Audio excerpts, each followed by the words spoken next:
If you're here, there's cricket in your veins. So you need a hit daily. But sometimes there's no match to watch.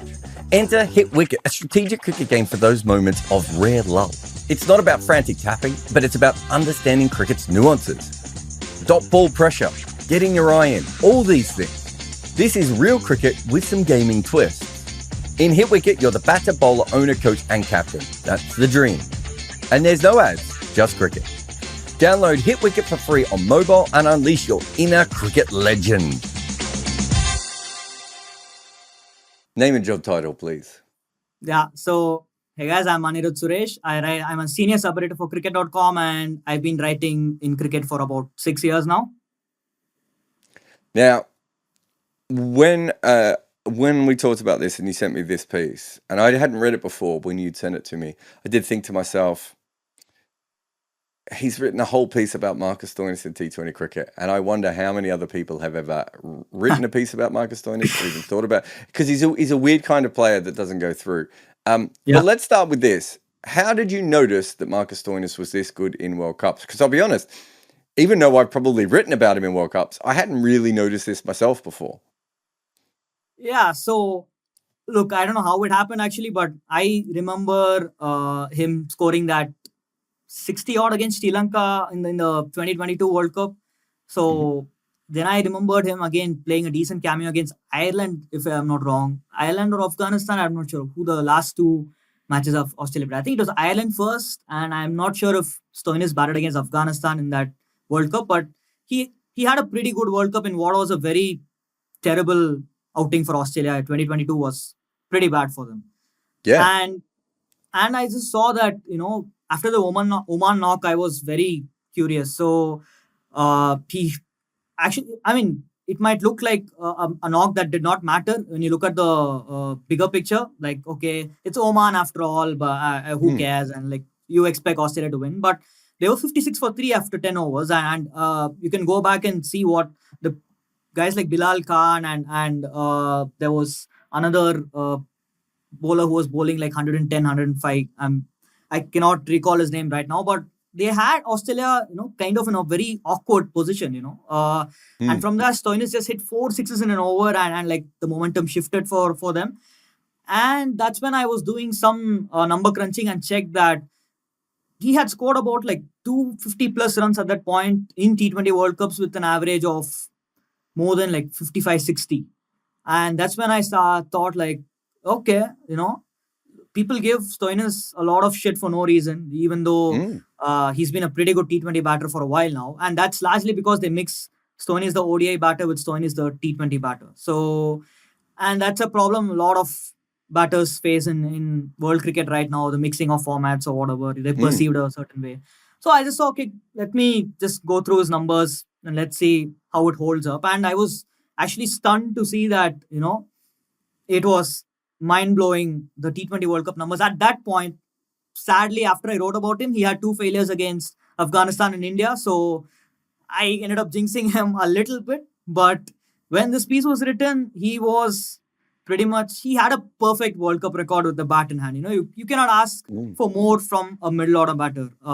The kind of, and especially in a tournament that wasn't really batting dominant, right? Like he really did stand out from that point of view. So I worked with the Melbourne Stars when he was there, and he was promoted to opener, and I can't remember why, but I think there was either an injury or someone had been picked in the test side or something, and they were sort of saying to me, should we use him up the order? And I was like, I actually think Marcus Stoinis is an opener, and one of the reasons I had for that is he's got a bit of a limited game in some ways. Like he's not a test quality player, right?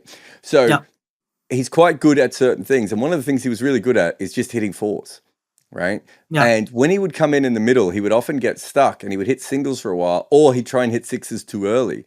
Whereas when he opened, because he's so strong, all he has to do is chip the ball. And it's a bit like Jason Roy. He's going to chip every single ball over the fielders. Yeah. And we used him that way, and we instantly worked out that was his best role, because it also meant he's actually bad against spin, but he's specifically bad against spin when he starts against it. Whereas once he's been in for a little while, he doesn't mind it. So it worked a lot of different ways. The problem is, and it goes back to what you were saying before, lots of people think, like lots of IPL owners and general managers and coaches like Marcus Stoinis as a player, but Also, you're not going to build your franchise around him, right? Yeah. He's like going to be the fourth overseas player or even the fifth or the sixth overseas player, and you're going to bring him in, which means that he has to fill the roles. And Yeah. so suddenly when he would play in the IPL, like he'd be opening in the Big Bash, then he'd be batting at number 7 in it for Australia, then he'd be batting number 5 in the IPL. And he's just like moving around all that time. And so again, he's not dominating in one position like you would expect someone else to be. So that's quite an interesting thing. But the follow on from that is that it probably helped him as a batter because, as I said at the start, he is a little bit limited, right? But Yeah. having to learn how to open. Learn how to open in Australia. Learn how to bat number 7 for Australia. Learn how to bat number 4 or 5 or number 3 in the IPL or whatever leagues he was playing in. Suddenly kind of rounded his game in an accidental way. So now that he could handle it. And so he does start to become a lot better player. But the first time that I really realized how much impact he could have is in the 2022 World Cup. 2021 World Cup. In that game against Pakistan, where I'd been writing all series that Australia's big problem was they had Matthew Wade and Marcus Stoinis, who were both essentially openers, batting at number 6 and 7. 6 and 7, yep. Yep. And so Australia, you might remember what they were chasing, but they were 77 for 2 and they fell to 96 for 5. And I remember really clearly that Stoinis should have been caught at deep mid-wicket. And the fielder was off the rope, and I think I've done a whole video on this before. The fielder was just in the wrong position and just got caught out and didn't realise. And if he was back in the right position, he would have just taken the catch. And then Stoinis and Wade go absolutely nuts. And Australia stole that World Cup on the back of Stoinis in the semi-final against Pakistan, right? Yeah. I mean, if you remember that particular match, I think Maxwell was the one who batted number 6, if I'm not wrong, because Smith was batting at number. I mean, they had a very weird batting order. They just because they had no idea what they were doing in that tournament. Yeah, and you're like, okay, 5 down. Look, 90 for 5, whatever. And it was turning out to be Pakistan's World Cup all along from the first match. I mean, the India game, exactly, yeah. Yep. And Asif Ali did that against New Zealand, where he just came and whacked. Like even the Afghanistan match, they just like they could have lost it, and they just, they were going to lose, weren't they? And then they went ballistic. So you're like, okay, 90 for 5, and look, Australia have historically been bad in T20 World Cups. Just add another World Cup to the list. But the moment Australia lose the 5th wicket, the very next ball, Stoinis hits Shadab Khan for 6. And that's the one I'm talking about, isn't it? The one that just goes over mid-wicket.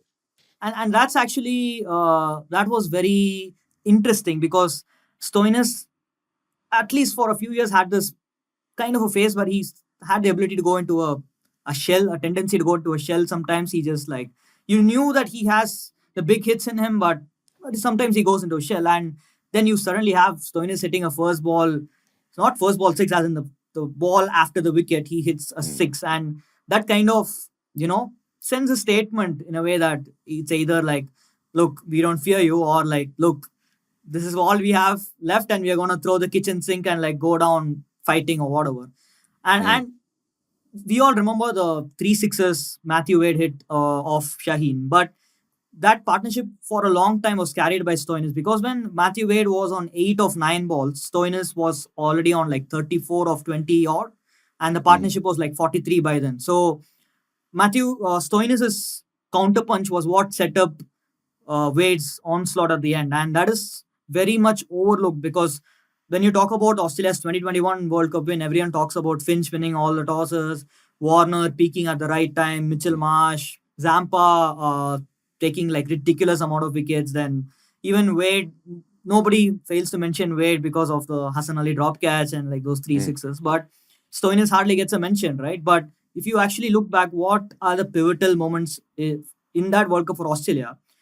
It was probably them beating Bangladesh, harder than what South Africa did, because they got through on net run rate. And B, it was probably Stoinis' knock that day, because 90 for 5, chasing 180, whatever. If he does not play that, he does not set up the platform for Wade. They don't go to the final. They don't play New Zealand, and that's another semi-final exit. So and also you go to that game, and like, I mean, I can't remember the full batting lineup, but Marsh would have been batted at 3. I think Smith was at 4, as you said. Maxwell was 5 or 6. Yeah. Forget Marsh, but Smith and Maxwell were the ones that they expected to get them past the spin. Yeah. right? Like they had Stoinis and Wade in those positions specifically, if I can get that word out, because they wanted them to hit the pace at the end. Yeah. So they were already, their plan had already completely fallen apart by that stage. And this is an important thing to remember. Shadab Khan was still a really good spinner at that stage. I know now True. people will be like, "What? Wait, what are you talking about?" But like back then, that was before his groin issues and everything. He was Yep. still spinning the ball quite well. It was in the UAE. It wasn't particularly a massively dewy situation like some of the True. other games. I'm not saying dew didn't play a part because it probably did for the majority of that tournament, but it wasn't just a dew situation. They were hit off their lengths. They were playing on what was essentially their second home ground in the UAE. All these Yeah. different things were coming in their favor, and then as you said, there was an element. I remember when Stoinis hit that shot, I was like, "Oh, they're just going to get bowled out now, really cheaply." Like, True. if he's going to play that shot, which was so out of control, that shot, I thought there was no way they were going to be able to chase it. And then, didn't they win? Did they win with an over to spare? Am I remembering They that did. right? Yeah, they did. I think it was the last ball of the 19th over that Yeah. Wade scooped Shaheen for a six and like kind of finish it off. So, I mean, it's just ridiculous. And again, it's a nobody talks about this particular knock or this dynamic of the semi final and the tournament. But I feel it was important that it got highlighted because again, I feel Stoinis, the T20 batter, or at least the T20I batter, has been disrespected a lot in the last few years because again of the mixing formats thing. So if you go through his numbers in T20Is, it's like amazing since like 2020. And to anyone watching, there are a lot of numbers I have noted down, and I want to be You as go through your accurate as numbers. It's okay. No one's gonna have a go at you for yeah, remembering all this shit, yeah, especially for a piece you wrote months ago. You're allowed to yeah. look at your numbers. What have you got for me? Yeah, so since 2020 in T20Is, he has scored 973 runs at 36.04 average and 153.50 strike rate, which is, there have been like 1, 2, 3 World Cups during this time. Hmm. And he's pretty much been Australia's most consistent batter across all these World Cups because And so, what year Warner, was that? That was this 2021 to now. yeah, this is since 2020. So Yeah. since the start of 2020. And also Stoinis' first World Cup came in 2021 only, if I'm not wrong, because of course the last World Cup was played in 2016 when Stoinis was not even a part of the Australia's T20 setup. So this is a stat that will surprise a lot of people. There are 3 batters in T20 World Cup history who have scored more than 300 runs at an average over 45. One is Kohli, one is Mike Hussey, and the other is Stoinis. And That's yeah, not a natural progression, it, is it? It's like Virat yeah. Kohli, Mike Hussey, Marcus Stoinis. And here's the thing. So up until the 2 failures he had against India and Afghanistan back to back towards the end of the tournament, he was the only batter in T20 World Cup history to average 50 and strike at more than 150. So his Hmm. strike rate is still 157. So his average has dipped to 46. But look, if a guy like Stoinis who bats at 5, 6 is giving you these numbers, and also one more thing is that he has the joint record for the most consecutive 25 plus streak scores in T20 World Cups. So there's only one other. He has 6 consecutive 25 plus scores before the streak got broken against Afghanistan. And there's only one other batter in T20 World Cups who's ever done it, and that is Callis in 2009 and 10. But again, you're talking about Callis' pace and Stoinis' pace here. Callis was barely striking at 105, 106 at that Hmm. time. And Stoinis is He was. striking at over. Yeah. I mean, Callis was trying to be in all those times, whereas Yeah. Stoinis is trying to hit fours and Eh, sixes. So eh, there's no difference there. It's interesting too. You look at his IPL numbers. So he first plays back in 2016. And at that stage, he has a high average. He's averaging 36 that first year with a strike rate of 135. The next year, he doesn't make any runs. It's he literally he makes 17 runs in 5 games. is that Right? because he played for RCB? I'm not sure. But Well, probably. He probably played as a bowler. 2018, he averages 25, and 2020, he averages 25. and then his 2021 and 2022 averages around 20. So at that stage, he's batting at that number 6, 7 position. But you just look at these stats. But in between that, in 2019, he averages 52 at a strike rate of 135. But then the last 2 years, he's averaged over 30 twice, and both times his strike rate's been about 150. So clearly, he is developing quite quickly into a different kind of player. And his biggest issue as a T20 player, I think we talked about it a little bit before, and it's the reason why he's so frustrating in ODI cricket, is it's very easy to dot him up. It's very easy to bowl a ball that he can't score from. And he almost goes into modes at times where he's just like, I'm not even going to score. Like, remember in this last IPL at times watching him, where he's just like, oh my God, he's not going to score for the next 4 balls here. Like, he's facing a good bowler and he's just decided not to score. But he does that because now he knows that over time, those muscles will come in. And once he starts finding his range, that you basically have to hit Yorkers or deceive him with a slow ball, or the ball's going to go out the ground, right? Like if you miss the length even slightly, he's so much stronger than everyone else. And he's mechanical, which is part of his limitation is that he's not like fluid like Nicholas Pooran or Hetmeyer or someone like that. But in his mechanics of being that way, if you bowl 2 or 3 balls in the wrong area in a row, like it's almost impossible for him not to hit them for 6 at a certain point once he's got his eye in, right? And so he's really interesting. And I do wonder, going back to all the different stuff that we've talked about here, is how much his game is just like constantly developing, because all those, you look at the numbers in the IPL, we can look at his Big Bash numbers, you can look at his Australian numbers. He kind of bats everywhere, right? And so he's been forced to learn, cricket the way that he has, and maybe that is part of the development into this kind of player that we're seeing. And when you get to a World Cup, that player is really, really important, right? Because his ability to bat in whatever position Australia needs at any time and still be very important to the team is absolutely huge, right? And you look at his numbers. So he's played 250 odd.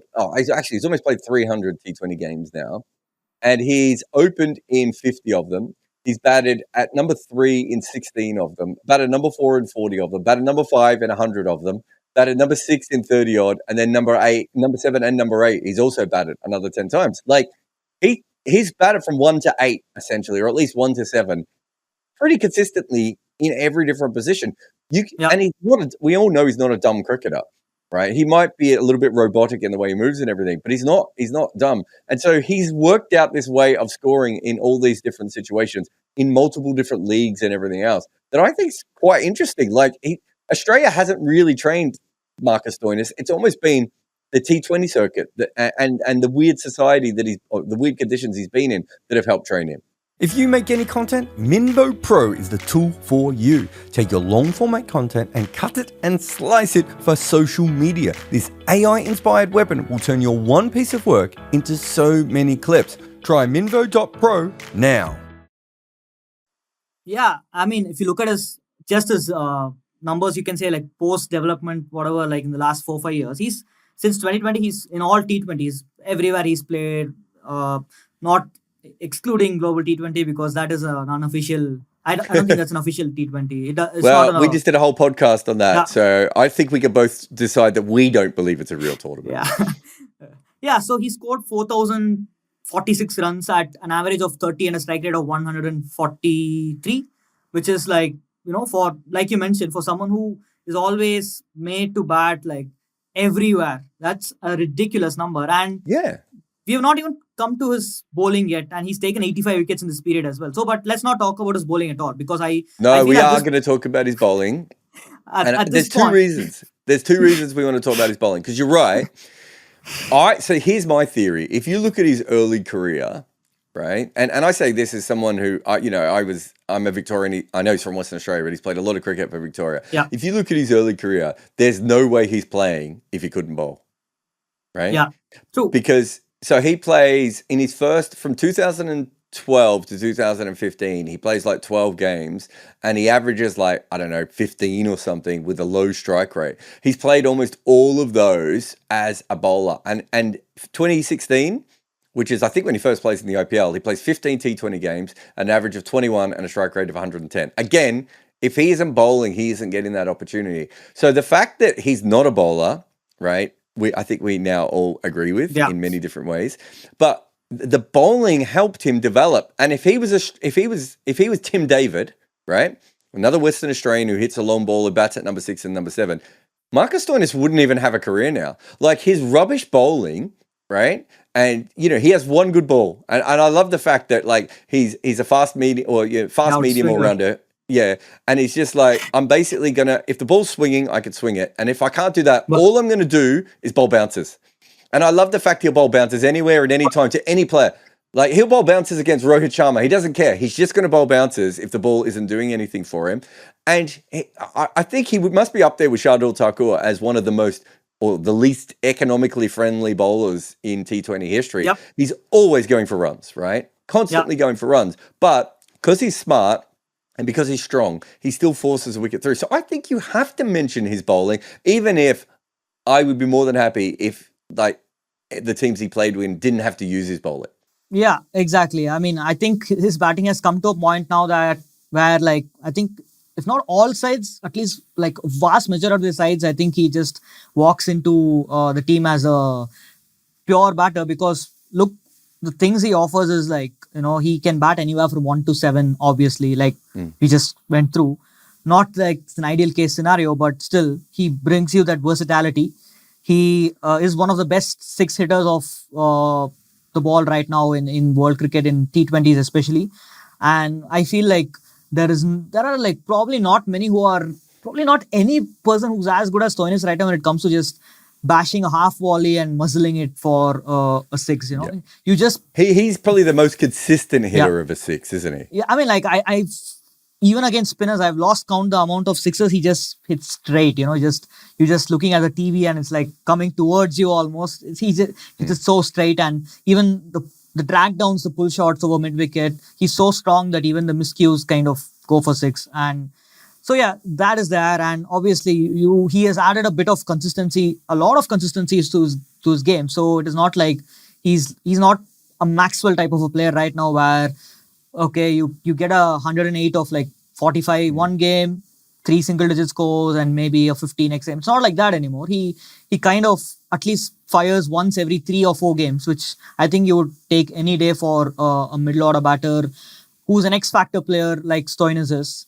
So if you factor in all this, I think given his track record in the last 5 years, he walks into any team as just a specialist batter. I don't even think he needs his bowling anymore. But considering he, you know, can bowl with the ball, can bowl anywhere with the ball as well. I don't know why he's used the death. I don't know, but he does bowl a lot of the death. I think that goes back. I remember when so I can't remember what year I was with the Melbourne Stars, but it was 18, 19. I think that was the period. They were just like, he just wants to bowl at the death. Like, he's really confident about bowling at the death. And, you know, you look at Dwayne Bravo and David Visa, and they're obviously more skilled than him when it comes to the ball. But I think a big part of bowling at the death is literally wanting to do it. Yeah. And it gives your team more options. And essentially what Marcus Stoinis does more than anything else is he's constantly giving your team options, right? Exactly. So if you think about him as an IPL player, like he's an overseas player who can cover 3 slots for you. Yeah. Right. Like, if you need a surprise all-rounder, fine. He can be the all-rounder. He can be the 5th bowler in that game. It might not go well, but he can do it. He can probably bat at the top. He can probably bat in the middle. So those are 3 different kinds of players. And finish games as well. If he can be a finisher as well. Yeah. If you wanted to, right? Yeah. So he does that, and it's the same with Australia. Of like, he reminds me a lot of that sort of Sanju Samson, Joe Denley, like a lot of those players who end up in World Cup squads, and the fans always go, "Why is that guy there?" And it's like, well, because that guy can bat from 1 to 6, and if there's an injury at the last minute, they can go in any position. Yeah. And Stoinis can do that, and so they can have him batting at number 5 for Australia, and then if there is an injury, he can open that next game. And as you said, he can also be moved down if they want to change things up. So it's really, really, I think his reputation, I'm not saying it's not well earned, and I think you're right, some of it does come back to his failure as a one-day player, but I think his reputation is probably for all those years where he wasn't actually nailing any of those spots. Yeah. And so he's one of those players that was easy to look at and be like, look, obviously he could play cricket, but what's he actually doing? Whereas now you look at it and you go, he could kind of play any different position that they want him to play in and would probably be at IPL level or international level, a replacement level player, right? And usually well above that.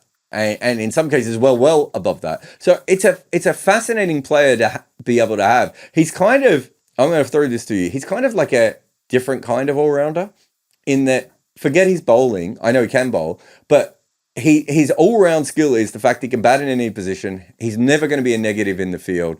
And he gives you versatility in your lineup in a way that it's probably only been the last 5 or 10 years we've really talked about this sort of thing in cricket. But that's what he does. He's kind of a batting positional all-rounder, which I just made up. Yeah, I mean, it's when you said people like Sanju Samson, Jordan Lee, I also thought of someone like Liam Livingstone is, picked in England for the same reason. But I was just thinking, like, except Stoinis is nowhere near, or Livingstone is nowhere near as consistent as Stoinis, in terms of the contributions he makes. No. Sure, I mean, now he's more of a bowling all-rounder probably for England because I don't know. I don't think England know what to do with him at all. Like with the bat, Livingstone, they don't know if he's a number 4, number 5, number 6, number 7. He just gets pushed around. But coming back to Stoinis, No, but I think that's good. The Livingstone thing is perfect. Livingstone is probably a more talented player than Stoinis. Yeah. Right? Like, as in, he's ceiling his way higher. He was a much better first-class player. Not as good, not as probably decent as an all-rounder, but can do things in an all-round manner. But he doesn't really have a spot where you think he has to come in here or this is what he's going to do. Whereas with Stoinis, you kind of think it doesn't matter if he has a spot because whatever position he ends up, if Stoinis has to replace Mitch Marsh and bat at number 3 in a World Cup, you're like, they're not losing all that much by having Stoinis there. Yeah. Whereas with Livingstone, you're like, oh God, can we bat him we probably can't bat him at 3. So it's a really interesting, I think that's a really good comparison actually. Yeah, it's that, he's kind of, he gives you, what do you call it, a comfort as a team that, you will not realize it unless it's gone. It's that kind of a, imagine Australia going into a T20 World Cup. Imagine if they'd gone into this T20 World Cup without Stoinis, right? I mean, I'm actually thinking, who do they play there? Steve Smith was in the reserves probably, but probably he does not do any of the things that Stoinis does.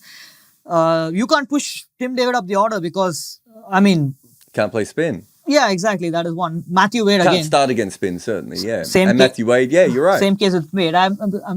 Probably Inglis is the closest, but he's nowhere as destructive as Stoinis is. Yeah, Inglis is a decent shout because he can play from 1 to 4, 5, I'd say. I don't think you can use him at 6 or 7 like you can use Stoinis because I don't know if you need like 75 or 5 overs with Inglis in the middle. I don't know how comfortable you would be as a chasing side, but as a if it's Stoinis is there, you know that look, if he bats the entire 25-30 balls, we are getting home. So I feel like Australia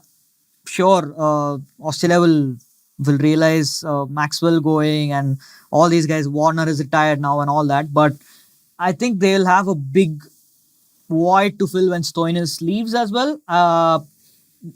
Aaron Hardy is probably the guy in line to kind of, come into the T20 team. They have given him a contract as well, I guess, but they're not similar players at all. Aaron Hardy is more of an accumulator. Neither is Cameron Green, right? Yeah, Cameron Green doesn't have that same kind of thing. Here's my main question for you to finish the podcast, though. Stoinis has a strike rate of, what did you say it was 167 in T20 World Cups? 156. 156. Yeah.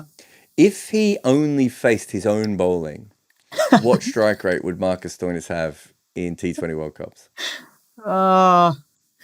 That's a good, oh my God, that's a very interesting question. But I can't believe you haven't answered this yet. It must be over 250. The correct answer is 256. The correct answer is 256. Thank you very much for coming on the podcast, mate. Thank you so much, Jarrod, for having me. It was fun. Thanks to NV Play for their in-depth performance analysis in this project. Discover more about their incredible tools and solutions on their website.